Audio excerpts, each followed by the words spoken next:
وأشهد أن لا إله إلا الله وحده لا شريك له وأشهد أن محمدًا عبده ورسوله أما بعد فإن خير الحديث كتاب الله وخير الهدي هدي محمد صلى الله عليه وسلم وشر الأمور محدثاتها وكل محدثة بدعة وكل بدعة ضلالة وفي رواية وكل ضلالة في النار فأعوذ بالله من الشيطان الرجيم بسم الله الرحمن الرحيم وما أرسلنا في قرية من نبي إلا أخذنا أهلها بالبأساء والضراء لعلهم يضرعون وقال تعالى ولقد بعثنا في كل أمة رسولا أن اعبدوا الله واجتنبوا الطاغوت وقال أيضا والسماء بنيناها بأيد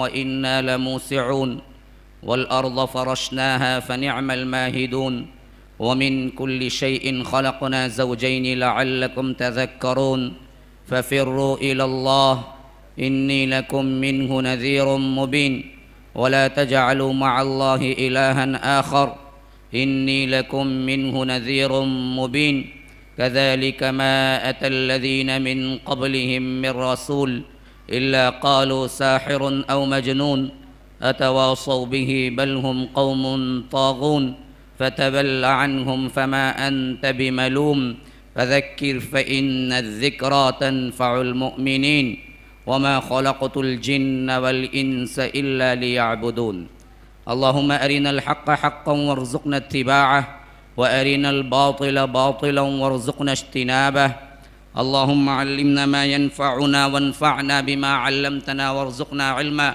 رب اشرح لي صدري ويسر لي أمري واحلل عقدة من لساني يفقه قولي اس اللہ کے نام سے ابتدا جس کے ناموں کی کوئی انتہا ہی نہیں، اس ذات اقدس پر کروڑوں درود و سلام ہوں جو تمام دنیا کے لیے رحمت للعالمین بن کے آئے تھے۔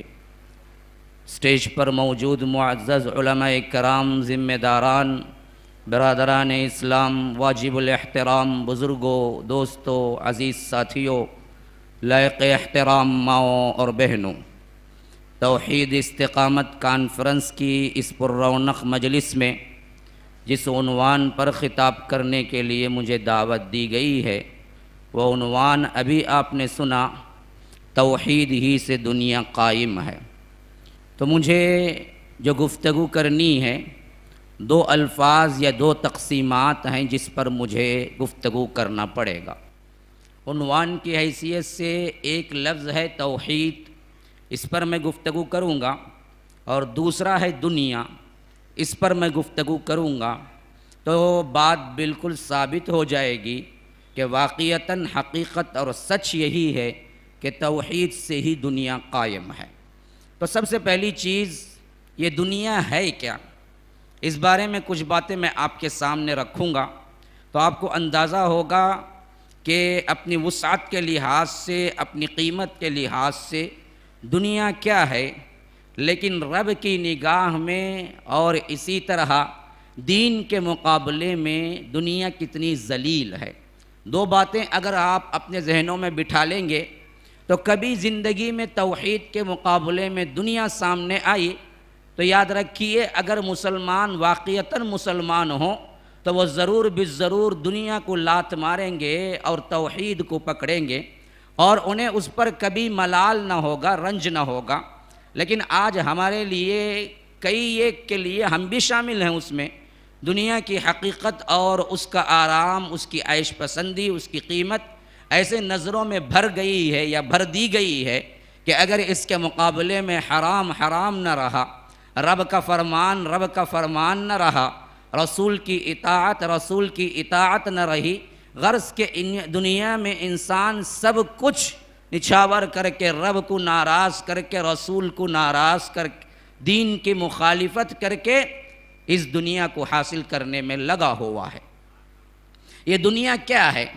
دیکھیے، ایک معنی ہے اعلیٰ، جس کا مطلب ہے بڑا اونچا ہونا، اور ایک معنی ہے ادنا، بالکل اس کے مقابلے میں اگر استعمال کیا جائے عربی میں تو ایک اعلیٰ ہے جو بہت اونچا ہے، اور یہ لفظ ہم استعمال بھی کرتے ہیں سجدے وغیرہ میں، کیا پڑھتے ہیں؟ سبحان ربی الاعلی، بہت اونچا، اور اس کا بالکل اپوزٹ معنی اعلیٰ کا اگر لیا جائے تو وہ ہے ادنا، یعنی بالکل قیمت بے قیمت چیز، سب سے چیز حقیقی اور حقیر اور سب سے نچلی چیز.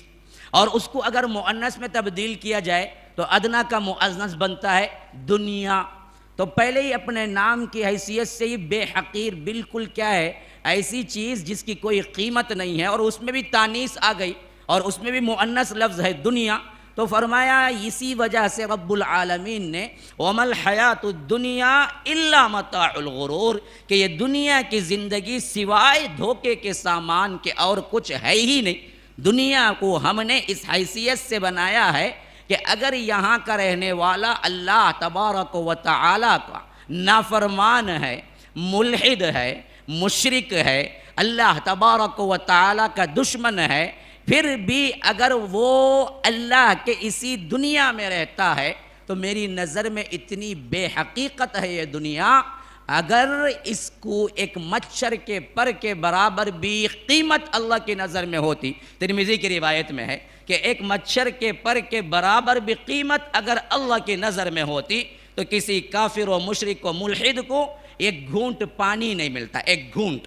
یعنی اتنی بے حقیر اور اتنی ذلیل ہے کہ اللہ کے سامنے یہ دنیا کی کوئی قیمت نہیں. اس وجہ سے دشمنوں کو بھی پانی ہوا دے رہا ہے، اللہ تبارک و تعالی کا انکار کرنے والوں کو بھی مل رہا ہے، ملحدوں کو بھی مل رہا ہے، مشرکوں کو بھی مل رہا ہے، اللہ کے نافرمانوں کو بھی مل رہا ہے. اس وجہ سے مل رہا ہے کہ اس دنیا کی کوئی قیمت اللہ کی نظر میں نہیں ہے. دین کی بڑی قیمت ہے. اگر تم جاننا چاہو آپ اپنی قیمت کیا ہے، اللہ کی نظر میں اللہ کی قسم سہبارہ اللہ کی قسم کھا کے کہتا ہوں اتنی اونچی ہے کہ یہ کائنات اور کائنات کے اندر جو کچھ ہے اس سب سے بھی مقابلہ کرو تو ایک مسلمان اور اسلام کی قیمت، اس کے ایمان کی قیمت اس سے بڑھ کر ہے. کیوں؟ رب کے نزدیک اس کی کوئی قیمت نہیں، اور ایمان رب کے نزدیک بہت قیمتی شے ہے. اور اللہ تبارک و تعالی اپنے حبیب کے ذریعے فرماتا ہے، معاویہ رضی اللہ عنہ کی روایت ہے کہ من یرید اللہ بہ خیرا یفقہہ فی الدین، کہ اللہ تبارک و تعالی جب کسی سے بھلائی کا ارادہ کرتا ہے، نیکی کا ارادہ کرتا ہے، محبت کا ارادہ کرتا ہے، بھلائی چاہتا ہے تو اس کو کیا دیتا ہے؟ دنیا دیتا ہے، کار دیتا ہے، بنگلہ دیتا ہے، عیش و آرام دیتا ہے. نہیں، اگر یہ ہوتا تو انبیاء سب کے سب کیا ہیں؟ دنیا والے، پیسے والے ہوتے، بجز چند ایک کے. حضرت داؤد، حضرت سلیمان، اس طرح کے چند ایک انبیاء کو چھوڑ کر تمام انبیاء اصل میں دنیا نہ تھی ان کے پاس اور تنگ دستی میں گزارا. تو اصل اللہ کی محبت کی نشانی، بھلائی کا ارادہ کن سے ہوتا ہے؟ جن کو اللہ دین دیتا ہے. آج آپ آئے ہوئے ہیں، پتہ نہیں کہاں سے آئے ہوئے ہیں، کوئی 100 کلومیٹر کی دوری سے، کوئی 200، کوئی 300 ہو سکتا ہے، کوئی 400، لیکن اصل میں آپ نہیں آئے، یہ رب نے توفیق دی تو آپ آئے، ورنہ تو بہت سے اور گجرات میں ہیں، پتہ نہیں کہاں چائے خانوں میں ہیں، یا کسی سنیما تھیٹر میں ہیں، یا کسی گھر میں کیا ہے لہو و لعب میں مصروف ہیں، پتہ نہیں کون کہاں. اللہ کی توفیق شامل حال نہ ہوئی تو وہ نہ آ سکے، اور آپ آئے تو اللہ نے آپ سے بھلائی کا ارادہ کیا جس کی وجہ سے آپ آئے. تو اپنی قیمت پہچانو مسلمانوں، اپنی قیمت پہچانو کہ رب نے آپ سے بھلائی کا ارادہ کیا تھا، تب کہیں جا کے آپ اس مجلس میں پہنچے تو رب سے شکر ادا کرو کہ اے رب تو نے مجھے یہاں تک پہنچایا، تیرا لاکھ شکر ہے. ہمیں دنیا حاصل ہوتی ہے تو بڑی خوشی ہوتی ہے، لیکن یاد رکھیے دنیا تو ہر کس ناقص کو ملتی ہے، لیکن دین صرف اس کو ملتا ہے جس کو رب چاہتا ہے. کائنات میں اگر رب نہ چاہے تو یاد رکھیے اللہ کے رسول صلی اللہ علیہ وسلم کے چچا باوجود تربیت 50 سال کرنے کے ہدایت نہ مل سکی، اور انہوں نے آخری جملہ یہی کہا کہ عبد المطلب کے دین پر پھر مر گئے. اور اللہ تبارک و تعالی کے حضور اللہ کے رسول نے گڑ گڑایا، کہا کہ میرا چچا تھا. تو اللہ تبارک و تعالی نے پتہ ہے کیا آیت اتاری؟ انک لا تہدی من احببت ولکن اللہ یہدی من یشاء. اللہ کے رسول آپ جس کو چاہتے ہیں ہدایت نہیں دے سکتے، آپ جس سے محبت کرتے ہیں ان کو ہدایت نہیں ملتی، اللہ جس کو چاہتا ہے ہدایت دیتا ہے۔ اپنی قیمت پہچانو، اپنی توحید کو پہچانو، یہ رب العالمین نے تمہیں کیا گفٹ دیا ہے، اس کے مقابلے میں دنیا کو جانو۔ یہ دو چیزیں اگر سمجھ جائیں پھر ہمارے اندر کبھی دنیا کی طرف مائل ہونے کا جذبہ پیدا نہیں ہوگا۔ یہ تو میں نے دین کے مقابلے میں دنیا کو پیش کیا، اب ذرا دنیا کو دنیا کے مقابلے میں پیش کرتا ہوں۔ دنیا کو دنیا کے مقابلے، ذرا غور سے سننا، ادھر ادھر نہ دیکھنا، مجھے دیکھو اور میرے ساتھ رہو۔ جب آپ سننے لگیں گے تو انشاءاللہ میں سنانے لگ جاؤں گا، پھر آپ رہیں گے اور میں رہوں گا، آخرکار چٹھی آئے گی کہ وقت ختم ہو گیا مولوی صاحب آپ کو بیٹھ جانا چاہیے، تب تک میں بولوں گا، بولنے میں کبھی شکتا نہیں ہوں۔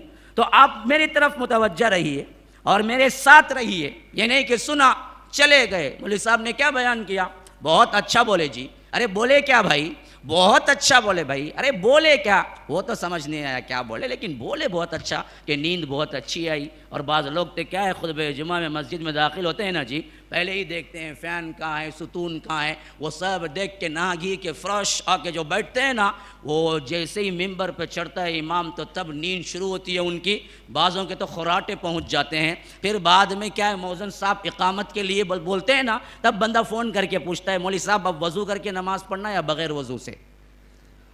تو ہمارا سننا ایسا بھی ہے، کچھ باتیں میں اپنے لحاظ سے بھی کروں گا، چنئی کا ہوں اور اپنی زبان میں بھی بعض باتیں کہتا ہوں تاکہ آپ لوگ کیا ہیں زیادہ سیریس نہ ہو جائیں، پھر بعد میں ہاسپٹل وغیرہ جانا پڑے گا، تو ذرا ہنستے ہنساتے کیا ہے آپ کو لے جاؤں تاکہ آپ کو سننے میں آسانی پیدا ہو جائے، فریش رہیں اور بہترین طور پر اپنی سماعت کو آپ میرے ساتھ دیں۔ تو غرض کہ میں بیان کر رہا تھا کہ دنیا کو دنیا کے مقابلے میں اگر دیکھا جائے تو ہماری ناقص رائے میں کبھی یہ چیز فٹ ہی نہیں ہو سکتی۔ کائنات اور دنیا پتہ ہے کتنی بڑی ہے؟ ہم سمجھتے ہیں زمین بہت بڑی ہے، حالانکہ زمین کے مقابلے میں دنیا میں رہنے والے اور سیارے اور ستارے اتنے بڑے ہیں کہ آپ اندازہ نہیں کر سکتے۔ میں آپ کو بتاتا ہوں، ذرا سا کسی کو کیا ہے جغرافیائی علم ہے یا میپ کا علم ہے تو آپ دنیا کے نقشے کو سامنے رکھیں، ورلڈ میپ سامنے رکھیں اور اس میں کیا ہے سری لنکا کو ٹٹولیں تو ایک پوائنٹ لگے گا، ایک پوائنٹ پوری دنیا کے مقابلے میں سب سے چھوٹا ملک جو ہے نا وہ سری لنکا ہے، اور سری لنکا کا ایک پوائنٹ، ایک نقطہ ہے جو آپ کو میپ میں دکھائی دے گا کہ یہ سری لنکا ہے۔ کائنات کی وسعت کے مقابلے میں اگر دنیا کو سائنٹسٹ دیکھتے ہیں تو وہ پوائنٹ جتنا سری لنکا کا دنیا کے مقابلے میں معلوم ہوتا ہے اس سے بھی چھوٹی ہے یہ دنیا جس میں ہم رہتے ہیں۔ کائنات اتنی وسیع ہے، وہ سب توحید پہ قائم ہے، تو وہ سب توحید پہ قائم ہے۔ آپ نے کبھی سنا کہ تارے تارے لڑ لیے؟ آپ نے کبھی سنا کہ کیا ہے سورج چاند کیا ہے ان کے اندر بڑی لڑائی ہو گئی، بھائی چاند کہہ دیا کہ آج نہیں نکلوں گا؟ کبھی سنا ہے آپ نے؟ کبھی آپ نے دیکھا ہے؟ کیوں؟ وہاں جھگڑا ہوتا ہی نہیں۔ کیوں نہیں ہوتا؟ وہ سب توحید پہ قائم ہے۔ جہاں توحید پہ قائم ہوتا ہے وہاں جھگڑا ہی نہیں، جھگڑے وہیں سے شروع ہوتے ہیں جہاں توحید چھوڑتی ہے۔ وہ سب ایک اللہ کے فرمان کے تابع ہیں۔ اللہ جس وقت جب جو حکم دیتا ہے وہ کر گزرتے ہیں، کوئی ایسا نہیں جو اس سے فرار اختیار کرے۔ اللہ تبارک و تعالی کائنات کو بناتے ہوئے کہتا ہے قُلْ أَإِنَّكُمْ لَتَكْفُرُونَ بِالَّذِي خَلَقَ الْأَرْضَ فِي يَوْمَيْنِ وَتَجْعَلُونَ لَهُ أَنْدَادًا ذَلِكَ رَبُّ الْعَالَمِينَ وَجَعَلَ فِيهَا رَوَاسِيَ مِنْ فَوْقِهَا وَبَارَكَ فِيهَا وَقَدَّرَ فِيهَا أَقْوَاتَهَا فِي 4 أَيَّامٍ سَوَاءً لِلسَّائِلِينَ ثم استوى إلى السماء وهي دخان فقال لها وللأرض ائتيا طوعا أو كرها قالتا أتينا طاععين۔ اللہ تبارک و تعالی کہتا ہے فقضاهن 7 سماوات في يومين وأوحى في كل سماء أمرها وزينا السماء الدنيا بمصابيح وحفظا ذلك تقدير العزيز العليم۔ ہم نے پوری کائنات کو 6 دنوں کے اندر پیدا کیا اور تم اس اللہ سے کفر کرتے ہو۔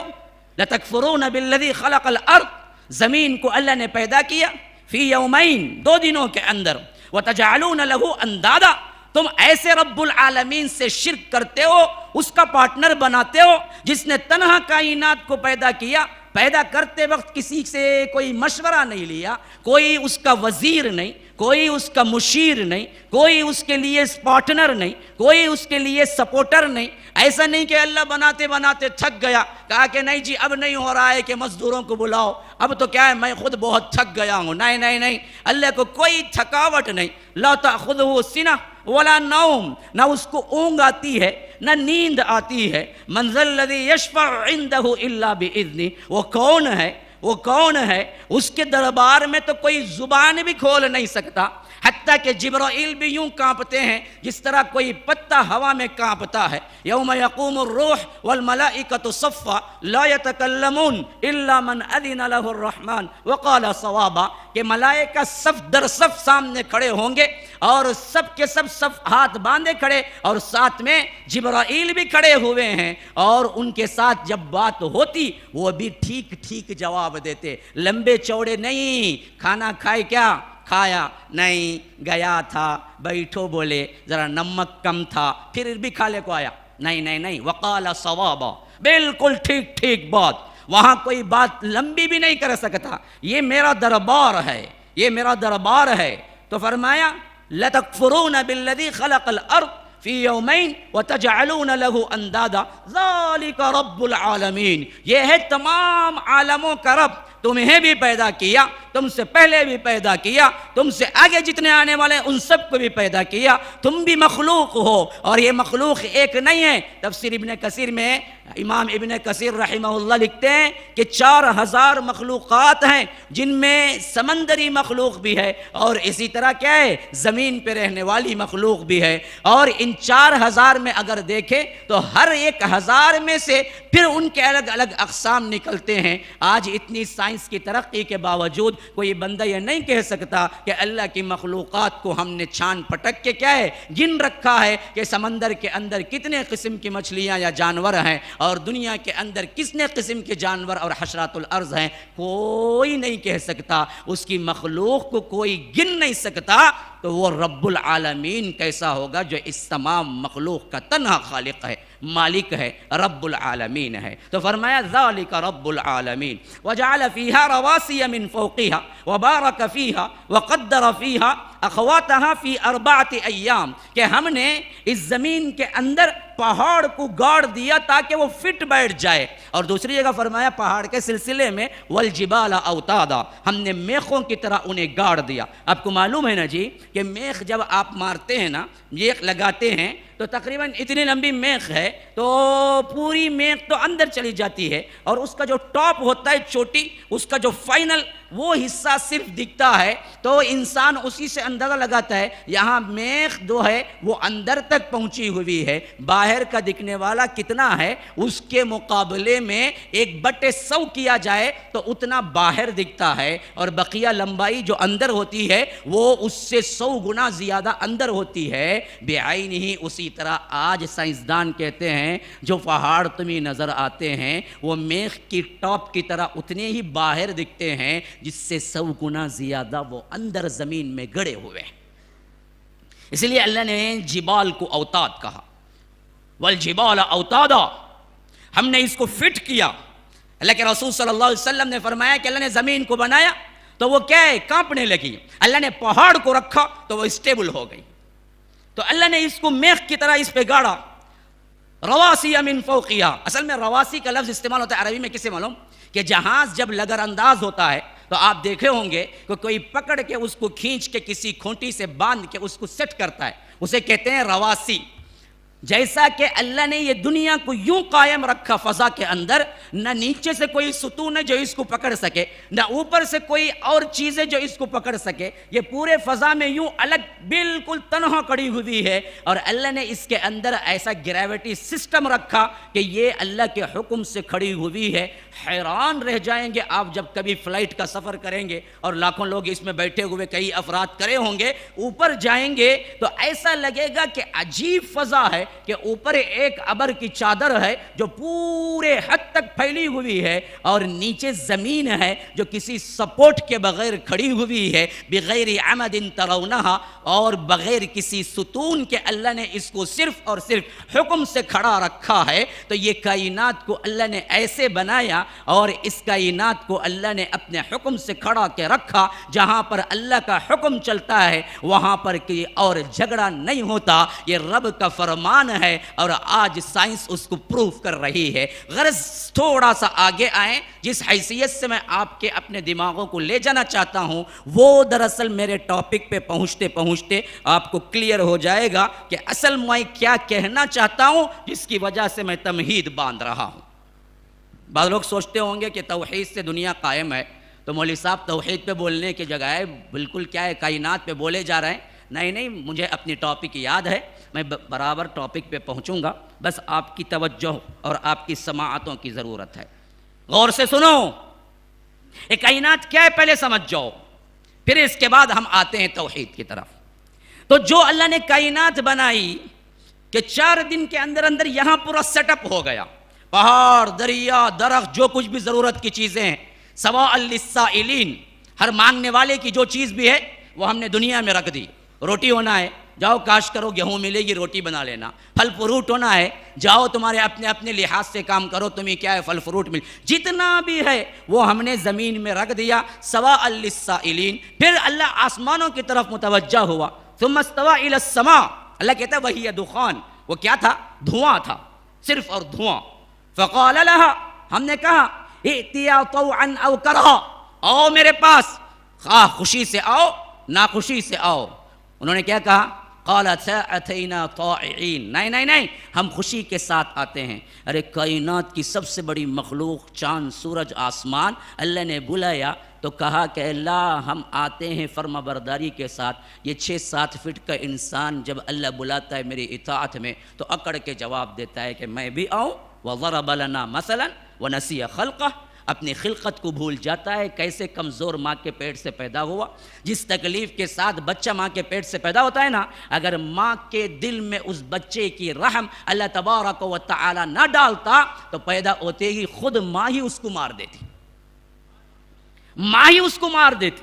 یہ اللہ وہ محبت ڈالتا ہے کہ اتنی تکلیف کے باوجود بھی وہ اپنے سینے سے چمٹاتی ہے اور اس کو پھر پرورش کرتی ہے۔ تو اللہ کر جب بلاوا ہو، اللہ تبارک و تعالی جب توحید کی طرف بلائے تو پھر یہ انسان 7-8 فٹ کا کیا مجال ہے، اور وہ کیا ہے جو کہہ سکے کہ ہم اللہ کی نافرمانی کرتے ہیں، جبکہ کائنات پوری کی پوری اللہ کی فرما برداری میں لگی ہوئی ہے۔ تو اب آئیے دوسرا سیشن اس کائنات کی وسعت کے بارے میں، کتنی بڑی ہوگی؟ کسی کا کوئی اندازہ ہے؟ یہ کائنات، یہ دنیا کتنی بڑی ہے، کسی کا کوئی اندازہ ہے؟ میں بتاتا ہوں، دیکھیے، پہلے کسی چیز کو، انسان کو اگر ناپنے کے لیے کیا ہے، میٹر کا استعمال ہوتا ہے، اور میٹر میں بھی انچز ہوتے ہیں، اس سے ناپا جاتا ہے۔ لیکن جب روڈ ناپنے کا سلسلہ شروع ہوا، وہاں انچز بھی میٹر کام نہیں آئے، تو انسان نے اس کو کلو میٹر میں تبدیل کر دیا۔ اور آپ کو معلوم ہے 1 کلو میٹر کتنے میٹر کا ہوتا ہے؟ ہاں جی، 100 کا، 50 کا، نہیں، 1000 کا۔ 1000 میٹر کا 1 کلو میٹر ہوتا ہے، 1000 میٹر کا 1 کلو میٹر ہوتا ہے۔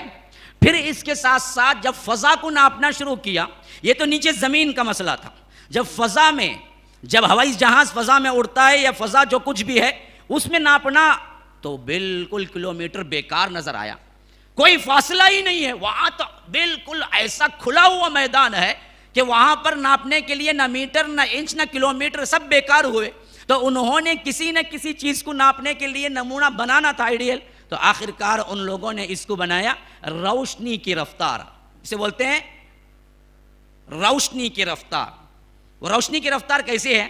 مثلا اگر آپ کو کھلے میدان میں کھڑا کر دیا جائے اور روشنی کی کوئی لائٹ یا آ کر کوئی بھی روشنی 1,86,000 میل دور رکھ کے آن کیا جائے، اور پھر میدان صاف ہو، کوئی دیوار نہ ہو درمیان میں، تو ایک سیکنڈ کے اندر آپ اس کو اپنی آنکھوں سے دیکھ سکیں گے۔ یعنی اتنی تیزی کے ساتھ روشنی حرکت کرتی ہے، اتنی تیزی کے ساتھ حرکت کرتی ہے۔ کیسے؟ 1,80,000 پر 6,000 میل فی سیکنڈ کے رفتار سے روشنی حرکت کرتی ہے۔ اگر کوئی بندہ روشنی کے رفتار سے یہاں سے چلے تو ایک سیکنڈ کے اندر 1,86,000 میل وہ رفتار طے کر دے گا۔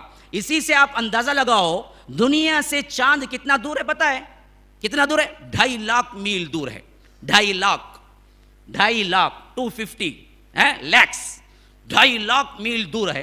اور سورج کتنا ہے؟ 9.5 کروڑ میل دور ہے، 9.5 کروڑ میل دور ہے۔ اور سورج جب طلوع ہوتا ہے نا جی، ہم کیا سمجھتے ہیں سورج طلوع ہوا روشنی آ گئی؟ نہیں، سورج جب طلوع ہوتا ہے نا 9.5 کروڑ میل دور سے اس کی روشنی زمین پر پہنچنے کے لیے 8.5 منٹ لگتے ہیں۔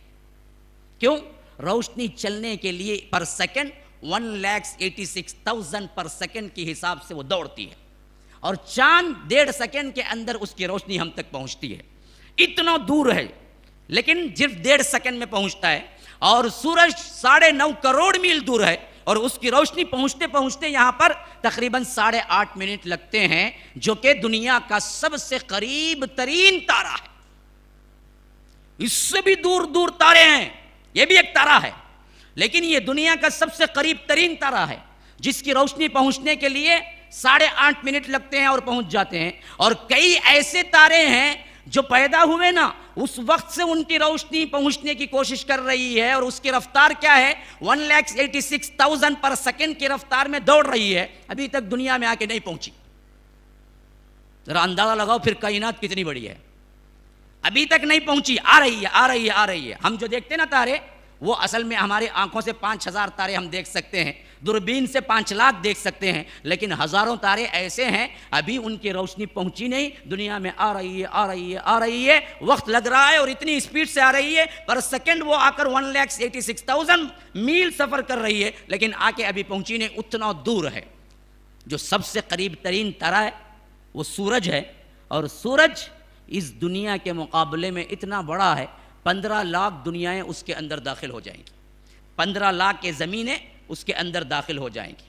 اور فضا میں کوئی بندہ اس رفتار سے اوپر جائے، اس رفتار سے 1,86,000 میل فی سیکنڈ کے رفتار سے اوپر جائے، تو اگر ایسے 1 منٹ نہیں، 1 گھنٹہ نہیں، 2 گھنٹے نہیں، 1 مہینہ نہیں، 2 مہینے نہیں، 1 سال تک 1 لائٹ ایئر بولتے ہیں اس کو سائنسی زبان میں، 1 لائٹ ایئر تک چلتا رہے۔ کیا اسپیڈ ہے اس کی پر سیکنڈ؟ کیسے بھاگ رہا ہے وہ؟ بھائی جب علم حاصل نہیں کرنا ہے نا تو ہمیں مسئلے پیدا ہوتے ہیں۔ ذرا توجہ دے کے سنیں، خالی خولی سن کے جانا نہیں ہے، کچھ باتیں ذہن میں بھی لے جائیں کہ میں گجرات کا کیا ہے یہاں پر نڈیاڈ میں آیا تھا، کچھ باتیں کہی گئی تھی جو میں نہیں بھلا سکا۔ تو آپ اندازہ لگائیں کہ 1 سیکنڈ میں جس رفتار سے وہ جا رہا ہے وہ کون سی رفتار ہے؟ روشنی کی رفتار ہے، اور 1,86,000 میل فی سیکنڈ میں بھاگ رہا ہے اوپر۔ ایسا بھاگتا 1 سیکنڈ گزرا، 1 منٹ گزرا، 1 دن گزرا، 1 مہینہ گزرا، لیکن جا رہا ہے 1 سال گزر گیا۔ 1 سال تو کہاں تک پہنچا ہوگا؟ وہاں تک 1 سال گزرنے پر بھی پہلا تارہ آپ کو نظر نہیں آتا، اتنی دور ہے کائنات سے، اتنی دور ہے دنیا سے۔ 1 سال گزرنے پر بھی کچھ نہیں ہے، 2 سال گزرنے پر بھی کچھ نہیں ہے، 3 سال گزرنے پر بھی کچھ نہیں ہے، 4 سال گزرنے پر پہلا تارہ نظر آتا ہے، 4 لائٹ ایئر۔ 1,86,000 کے رفتار سے انسان اوپر فضا میں بھاگے اور 4 سال بھاگتا رہے تو تب جا کے اسے ایک پہلا تارہ نظر آتا ہے۔ اب اندازہ لگاؤ، ایک تارہ جس کے لیے یہ ہے، کروڑوں تارے جو ہم دیکھتے ہیں، تو کائنات کی وسعت کا کوئی اندازہ آپ کو معلوم ہوگا؟ اب یہ پوری کائنات پر رب العالمین کی قوت قدرت کیسے ہے پتہ ہے؟ فرمایا کہ خالی میری کرسی جو ہے نا، وسع کرسیہ السماوات والارض، 7 آسمانوں اور زمین کو لپٹی ہوئی ہے، وہ میری کرسی ہے خالی، اس پر عرش ہے، اس پر اللہ ہے، اور ابن عباس رضی اللہ عنہ کے تفسیر کے مطابق کرسی وہ ہے جہاں پر رب العالمین کے پاؤں رکھنے کی جگہ ہے. تو جو پاؤں رکھنے کی جگہ ہے وہ ایسی کائنات جس کا اندازہ ہم کر ہی نہیں سکتے. ایک تارے تک پہنچنے کے لیے 4 لائٹ ایئر چاہیے. تو ایسے کئی کروڑوں تارے ہیں کائنات میں بکھرے ہوئے, ان سب کو لپیٹ کے وسع کرسیہ السماوات والارض, وہ پورے زمین اور آسمان کے اوپر اس کی کرسی ہے اور اس پر اس کا عرش ہے, عرش پر اللہ ہے. اللہ کے پاؤں رکھنے کی جگہ کا یہ حال ہے تو رب العالمین کیا ہے, کتنا بڑا ہے, کتنا عظیم ہے. اور یہ سب کچھ اس نے بنایا تو تنہا بنایا. تو دنیا کے مقابلے میں یہ پوری کائنات سری لنکا کے ایک پوائنٹ کی طرح ہے. جس طرح دنیا کے میپ میں سری لنکا ہے, تو ایسے دنیا کو خوش کرنے یا اس کے مزوں کے لیے رب العالمین کی نافرمانی کرتے ہو. شرم نہیں آتی؟ جس کا خالق رب العالمین ہے, جس کے سامنے مچھر کے پر کے برابر بھی جو دنیا کی حقیقت نہیں ہے, ایسے رب کے سامنے تم دنیا کے لیے رب کو بھول جاتے ہو. اللہ نے کیا بہترین خطاب کیا ہے, دیکھیے. یا ایھا الانسان ما غرک بربک الکریم, اے انسان رب کریم کے بارے میں کس چیز نے تجھے دھوکے میں ڈالا؟ کون سی چیز ہے جو تجھے دھوکے میں ڈالی؟ رب کو بھول گیا, دنیا کو یاد رکھا.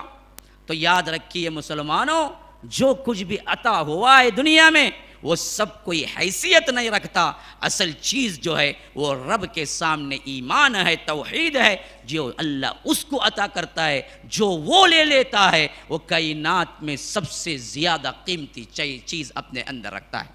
اب دوسرے سیشن میں آئیے, چند باتیں میں توحید اور اس کے چھوڑنے کے یا نہ ہونے کے مضمرات, نقصانات, کیا کیا چھپی ہوئی باتیں ہیں, یہ میں آپ کے سامنے رکھتا ہوں. پہلی چیز یہ ہے کہ توحید ہے کیا؟ توحید سے دنیا قائم ہے, بالکل صحیح بات ہے. میں نے بتا دیا کہ توحید سے دنیا قائم ہے. ایک رب ہونے کی وجہ سے پوری کائنات قائم ہے.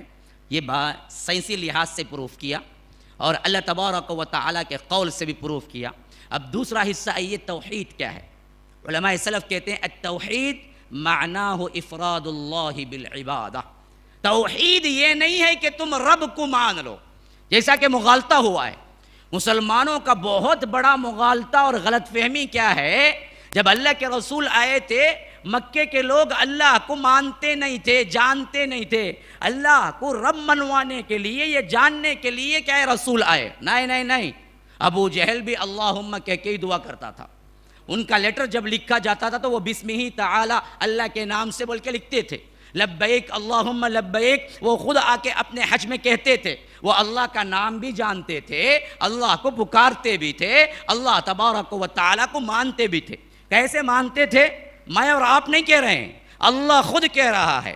اے اللہ کے رسول ذرا ان سے پوچھئے, من یرزقکم من السماء والارض امن یملک السمع والابصار ومن یخرج الحی من المیت ویخرج المیت من الحی ومن یدبر الامر فسیقولون اللہ.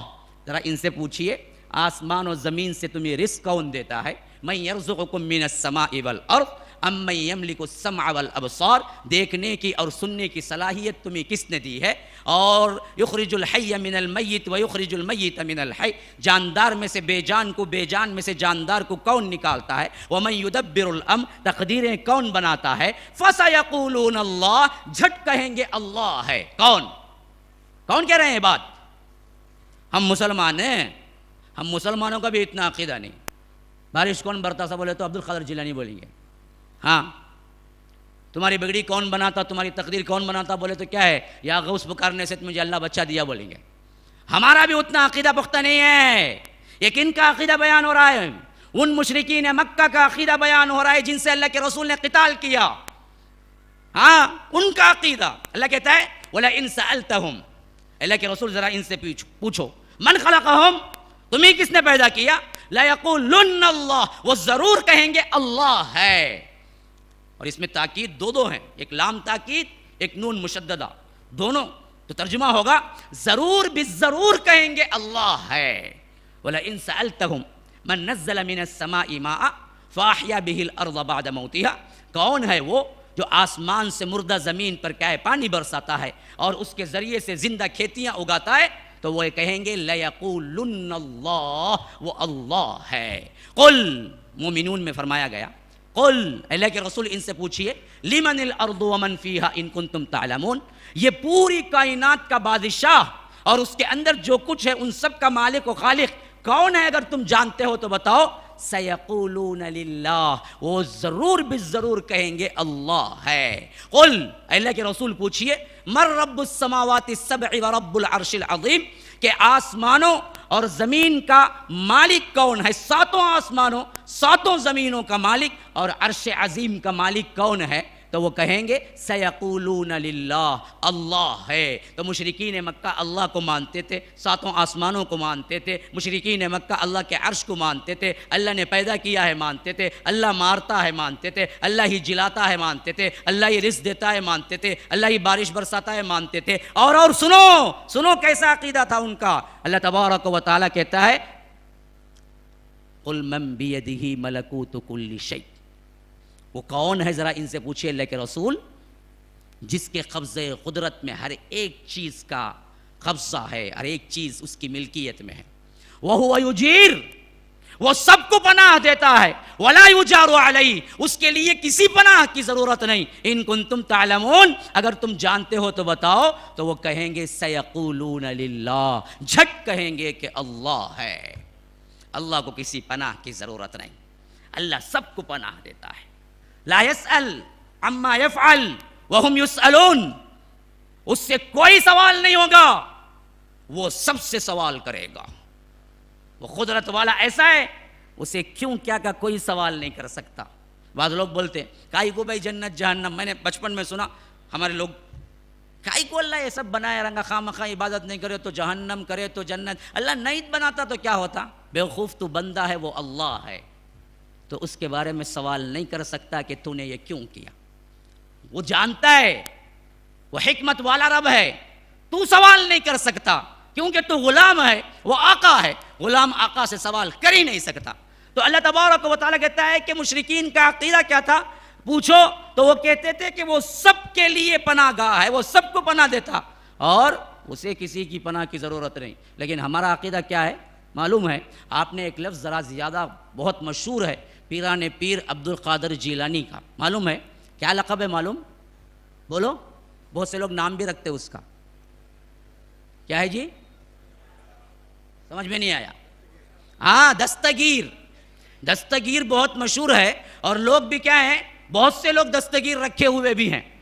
اصل میں یہ کیا مطلب ہے؟ دستگیر اصل میں فارسی ہے، دست کہتے ہیں ہاتھ کو، گیر کہتے ہیں پکڑنے کو، جیسا کہ عالمگیر انٹرنیشنل تو عالمگیر پورے عالم کے لیے۔ اسی طرح ہم کہتے ہیں نا جی، وہ جو روٹی پکاتے ہیں یا اگر اس سے الٹ پلٹ کرتے ہیں اسے کیا بولتے ہیں؟ کف گیر۔ کف کہتے ہیں ہتھیلی کو، کف گیر کہتے ہیں پکڑنے کو، یعنی ہتھیلی سے پکڑنے کا آلہ، کف گیر۔ تو دستگیر ہے ہاتھ پکڑنے والا۔ اور یہ لقب عبد القادر جیلانی کو کیسے ہوا معلوم ہے آپ کو؟ اس کے بارے میں واقعہ لکھتے ہیں، کہتے ہوئے بھی ڈر لگتا ہے کہ کہیں ہمارے توحید میں خلل نہ آئے، لیکن اس وجہ سے نقل کر رہا ہوں تاکہ توحید آپ کے ذہنوں میں بیٹھ جائے۔ تو لوگ لکھتے ہیں کہ ایک مرتبہ اللہ اور عبد القادر جیلانی دونوں سیر کو گئے تھے، ہاں سیر کو، باغ میں ٹہلتے ٹہلتے نعوذ باللہ ثم نعوذ باللہ اللہ کا پیر پھسلا کرتے، عبد القادر جیلانی پکڑ کو اٹھائے گئے تھے۔ ہاں یاد رکھیے، یہ بالکل اسی کے لیے وہ نام پڑا ہوا ہے، اس کے پیچھے واقعہ ہے۔ جبکہ مشرکین مکہ کا عقیدہ یہ تھا کہ وہ سب کو پناہ دیتا ہے، اسے کسی کی پناہ کی کبھی ضرورت نہیں۔ آج کے مسلمانوں کا عقیدہ اتنا گیا گزرا ہے، کہتے ہیں کہ عبد القادر جیلانی اللہ کو پکڑ کے اٹھائے تو اسے پناہ کی ضرورت ہے۔ یہ حالت تو سب سے پہلی غلط فہمی نکال دو میرے بھائیو، کہ مشرکین مکہ یا اس سے پہلے کے جتنے مشرکین یا جہاں جہاں دعوت کے لیے انبیاء آئے وہ اللہ کو مانتے نہیں تھے، ایسی کوئی بات نہیں۔ اللہ کو مانتے تھے، وہ لوگ رب بھی مانتے تھے، کھلانے والا، پرورش کرنے والا، مارنے والا، جلانے والا، یہ بھی مانتے تھے۔ کھوٹ کہاں تھا جس کی وجہ سے مشرک یا کافر کہا گیا؟ اللہ ایک کی عبادت نہیں کرتے تھے۔ یہ اصل توحید ہے، اللہ کو ماننے۔ ہمارے بھی پورے مسلمان اللہ کو مانتے ہیں، لیکن مسجد میں یہاں سجدہ کرے تو درگاہ میں وہاں جا کے سجدہ کرتے ہیں. مسجد میں کھڑے ہو کے رکعت میں بولتے ایاک نعبد و ایاک نستعین، باہر نکل کے کہتے یہاں کا نعبد وہاں کا نستعین. ہاں جی، ہاں ذرا فریش ہو جائیے، کیونکہ ذرا تھکان سے سنتے ہیں تو پھر میں پریشان ہو جاتا ہوں. تو یہ چیز کیا ہے؟ مسئلہ ہی یہیں اٹکا ہوا ہے. توحید کا مطلب یہ نہیں کہ اللہ کو مان لو، توحید کا مطلب یہ ہے کہ اللہ ایک کی عبادت کرو. بولو بولو، توحید کا مطلب کیا ہے؟ اللہ ایک کی ہی عبادت کرو، عبادت میں خالص کرنا، یہ توحید ہے. ماننا نہیں ہے، ماننا تو ہر ایک. اسی وجہ سے کوئی رسول دنیا میں یہ کہنے کے لیے نہیں آیا اللہ کو مانو. ہر رسول نے اپنی قوم سے یہی کہا اللہ ایک کی عبادت کرو. لقد ارسلنا نوحا الى قومه فقال يا قوم اعبدوا الله ما لكم من اله غيره. نوح علیہ السلام کو ہم نے ان کی قوم کی طرف بھیجا، انہوں نے کہا اے میری قوم کے لوگو اللہ ایک کی عبادت کرو. مانو نہیں بولے. سورہ اعراف پڑھ جائیے، تفصیل کے ساتھ ایک ایک نبی کا ذکر ہے، ایک ایک نبی کا. وَإِلَىٰ عَادٍ أَخَاهُمْ هُودًا قَالَ يَا قَوْمِ اعْبُدُوا اللَّهَ مَا لَكُم مِّنْ إِلَٰهٍ غَيْرُهُ. خود علیہ السلام کو ہم نے عاد کی طرف بھیجا، انہوں نے کیا کہا؟ اے میری قوم کے لوگو اللہ ایک کی عبادت کرو، اللہ ایک کی عبادت کرو. وَإِلَىٰ ثَمُودَ أَخَاهُمْ صَالِحًا قَالَ يَا قَوْمِ اعْبُدُوا اللَّهَ مَا لَكُم مِّنْ إِلَٰهٍ غَيْرُهُ. صالح علیہ السلام کو ہم نے سمود کی طرف بھیجا، انہوں نے کیا کہا؟ اللہ ایک کی عبادت کرو.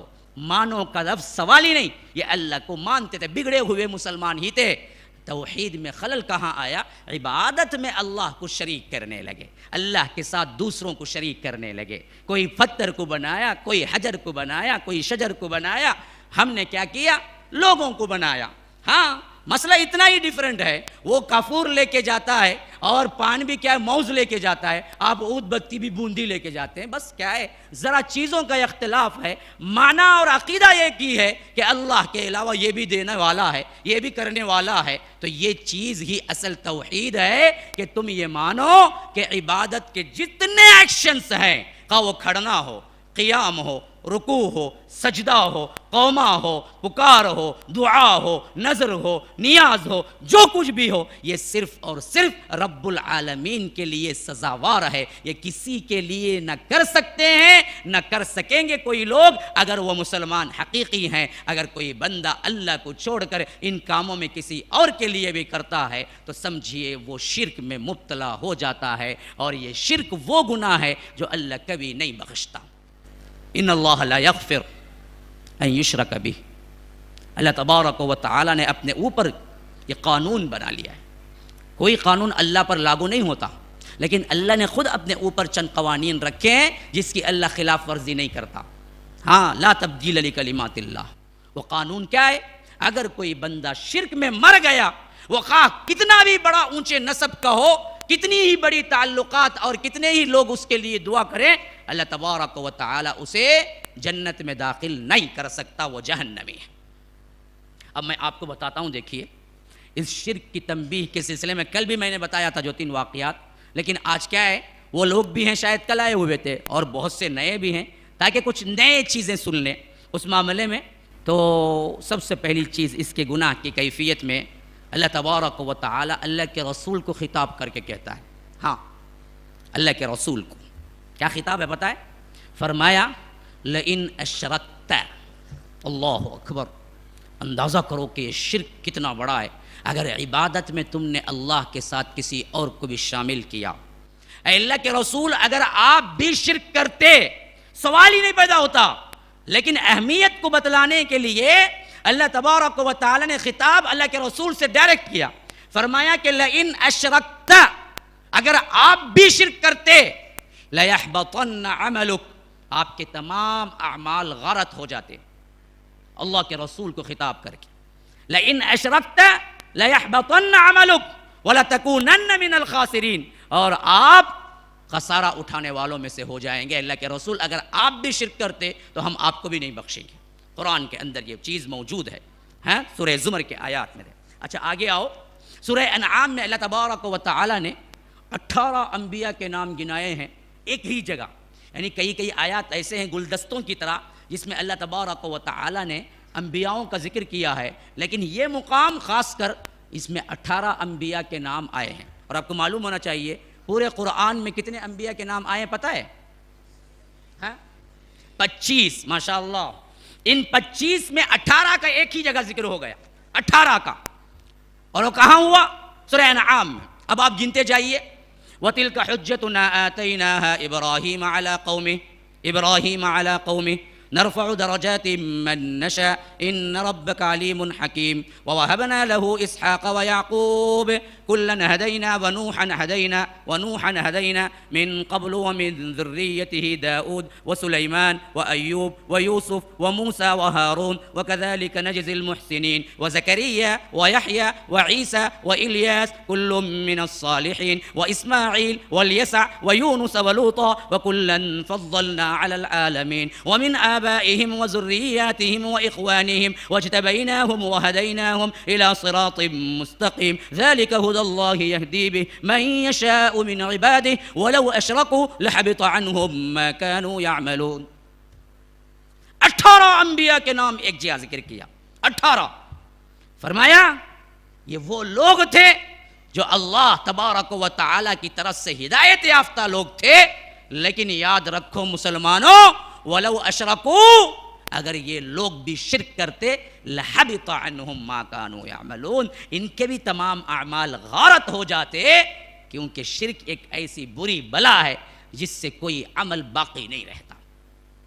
اب آپ کو آخری مثال دے رہا ہوں، وقت ہو رہا ہے، میرے پاس وقت نہیں ہے.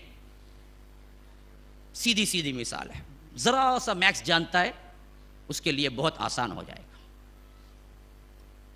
1 into 1 بولو نا. 1 1 into 0 0 10 into 0 0 100 into 0 0 1000 into 0 0 10,000 into 0 1 lakh into 0 10 lakh into 0 1 crore into 0 10 crore into 0 0. اگر 10 crore into 1 لگا دو، 10 crore into 1 10 کروڑ، وہ 1 ہی توحید ہے میرے بھائیو. یہ ہٹا پھر تمہارے لاکھ اعمال بھی ہوں، لیکن شرک ہے جو 0 ہے، اس سے ضرب دو تو 0، کچھ نہیں ملتا تمہیں. تم نے رات میں تہجدیں پڑھی، روزے رکھے، دن میں اعمال کیے، فلاں کیے، حج عمرہ کیے، ہر وقت ذکر میں رہے، 10 کروڑ عبادات ہیں، لیکن ایک 0 ساتھ میں لگا ہوا ہے شرک کا. 10 کروڑ انٹو 0 کچھ ملا نہیں. وہی ایک توحید ہے. چپکے سے چند عبادات ہیں، نماز روزہ فرائض ہی کیے ہیں، 100 ہی مارک ہیں. 100 انٹو 1 100 ہے. وہی اور عبادتیں 1000 into 1 1000 10,000 into 1 10,000 10 crore into 1 10 crore. تو یہ ایک توحید اگر مل گئی تو پھر ہنسائی بدل جاتا ہے اور بالکل اعلیٰ مقام پہ پہنچا دیتا ہے. اگر اس کی جگہ شرک آ جائے تو تم لاکھ کوششیں کر لو، 0 ہی بنتا رہے گا. مسلمانوں تو یاد رکھو، توحید کو پکڑو، اس کے لیے دعائیں کرتے رہو. اللہ جب تک دنیا میں رکھ، توحید و ایمان کے ساتھ رکھ. جب یہاں سے اٹھا لے، کلمہ توحید لا الہ الا اللہ کے ساتھ اٹھا لے. بس اتنی ہی زندگی ہے. یوسف علیہ السلام کو اللہ نے کیا ہے، بچپن میں کیا ہے، آزمائش میں ڈالا، بھائیوں نے خود کیا ہے کنویں میں پھینک دیا. پھر اس کے بعد کیا ہوا جی؟ آگے آئے، عزیز مصر لے گیا.